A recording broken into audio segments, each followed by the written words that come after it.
और अब देख लेते हैं 5 मिनट में 25 खबरें।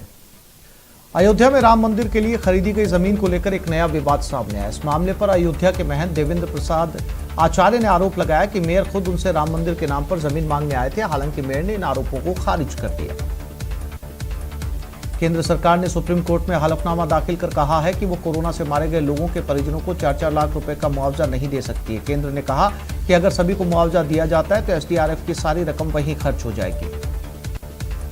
यूपी की योगी सरकार ने प्रदेश में कोरोना कर्फ्यू को लेकर अहम फैसला लिया। जिले में कोविड केस 500 के पार होने पर वहां कर्फ्यू में छूट नहीं दी जाएगी। 21 जून से यूपी में मॉल, रेस्टोरेंट 50% और ऑफिस पूरी क्षमता से खुल सकेंगे। एलजेपी की अंदरूनी लड़ाई के बीच केंद्रीय मंत्रिमंडल के विस्तार की हलचल तेज हो गई। सूत्रों की माने तो मोदी सरकार 2 के पहले मंत्रिमंडल विस्तार की तैयारियां पूरी कर चुकी है। देश में कोरोना की रफ्तार कम होती जा रही है। स्वास्थ्य मंत्रालय के मुताबिक 81 दिन के बाद नए केसेस 60,000 से कम हो रहे हैं। वहीं पिछले 24 घंटे में 87,619 लोग डिस्चार्ज हुए। मरुधरा में भी कोरोना संक्रमण पर ब्रेक लग रहा है। पिछले 24 घंटे में सिर्फ 193 मामले सामने आए, 7 की मौत हुई। 4,000 से कम एक्टिव केस है। कोटा में कोरोना पॉजिटिव मरीजों के साथ साथ मौत के आंकड़ों की रफ्तार भी थम चुकी है। कोटा में पिछले 3 दिनों से कोरोना के एक भी मरीज की मौत की पुष्टि नहीं हुई। हालांकि अब तक 448 मरीजों की मौत हो चुकी है। कोविड वैक्सीनेशन को लेकर सीएम अशोक गहलोत आज ओपन संवाद कर रहे हैं। इसमें सभी दलों के नेता, धर्मगुरु और एनजीओ के प्रतिनिधि शामिल हैं। गहलोत सरकार ने कंप्यूटर शिक्षकों का नया कैडर सृजित करने का फैसला किया। सीएम अशोक गहलोत ने इस संबंध में 10,453 पदों के सृजन और इन पर संविदा आधार पर आवश्यक तत्काल भर्ती के लिए स्वीकृति दे दी है। टोंक के कामधेनु सर्किल पर देर रात एक युवक पर चाकू से जानलेवा हमला किया गया। हमले में घायल युवक को गंभीर हालत में जयपुर रेफर कर दिया गया। पुलिस ने आरोपियों की पहचान कर ली है।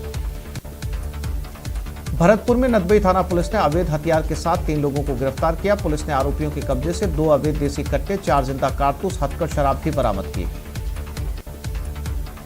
नागौर में डिडवाना के ललासरी गांव में भीषण सड़क हादसा हुआ, जिसमें 2 शख्स की मौत हो गई जबकि करीब 4 लोग गंभीर रूप से घायल हो गए, जिनमें से एक पुरुष की हालत गंभीर बनी हुई है। राजसमंद जिले में चंदन के 4 पेड़ चोरी का मामला सामने आया, जहां कांकरोली थाना क्षेत्र के भवा गांव में बारिश का फायदा उठाकर चोर एक खेत में 4 चंदन के पेड़ काटकर ले गए, जबकि 2 कटे हुए पेड़ मौके पर ही मिल गए। पीड़ित की शिकायत पर पुलिस आरोपियों की तलाश में जुटी है।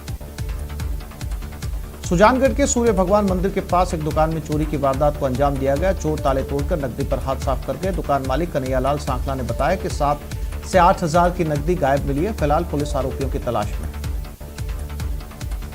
उदयपुर जिले की बेकरिया पुलिस ने मोबाइल व्यापारी से लूट मामले में बड़ी कार्रवाई की। जिला स्तर के टॉप 10 मोस्ट वांटेड आरोपी नेताराम गरासिया को गिरफ्तार किया गया है।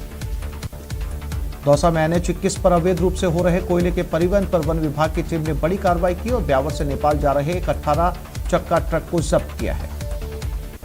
देश के बाड़मेर से लगती सीमा में शनिवार देर रात सीमा सुरक्षा बल ने एक पाक घुसपैठिए को गिरफ्तार किया। सुरक्षा बलों के अनुसार घुसपैठिए ने अंधेरे का फायदा उठाकर भारतीय सीमा में प्रवेश किया। कोटा में किसी भी मांग को मनवाने के लिए टावर पर चढ़कर ड्रामा करने का खतरनाक चलन शुरू हो गया है। शहर के गोबरिया बावड़ी इलाके में एक युवक हाई टेंशन बिजली के टावर पर चढ़ गया। नीचे उतरने पर पुलिस ने उसे गिरफ्तार कर लिया।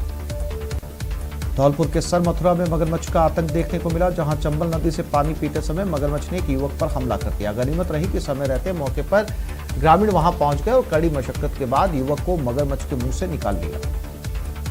शुद्ध पेयजल का पर्याय मानी जाने वाली नर्मदा परियोजना में 21 जून से 7 दिन का क्लोजर रहेगा, जिसकी वजह से जालोर जिले के सांचौर, भीनमाल, आहोर सहित 280 गांव में पेयजल संकट हो सकता है।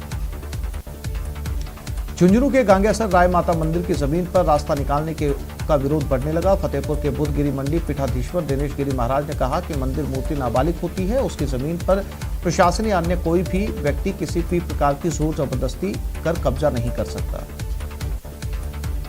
गंगा दशहरा पर्व के मौके पर कन्नौज के मेहंदी घाट पर हजारों की संख्या में श्रद्धालु गंगा स्नान करने के लिए उमड़ पड़े। लोगों ने कोरोना प्रोटोकॉल की सारी धज्जियां उड़ाकर रख दी।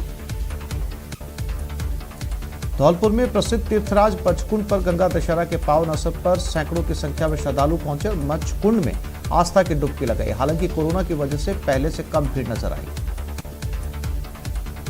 सवाई माधोपुर के रणथंभौर नेशनल पार्क से एक बार फिर खुशखबरी सामने आई। बाघिन T111 को 4 शावकों के साथ देखा गया। ऐसे में अब रणथंभौर में 21 नर बाघ, 30 मादा और 18 शावक हो गए।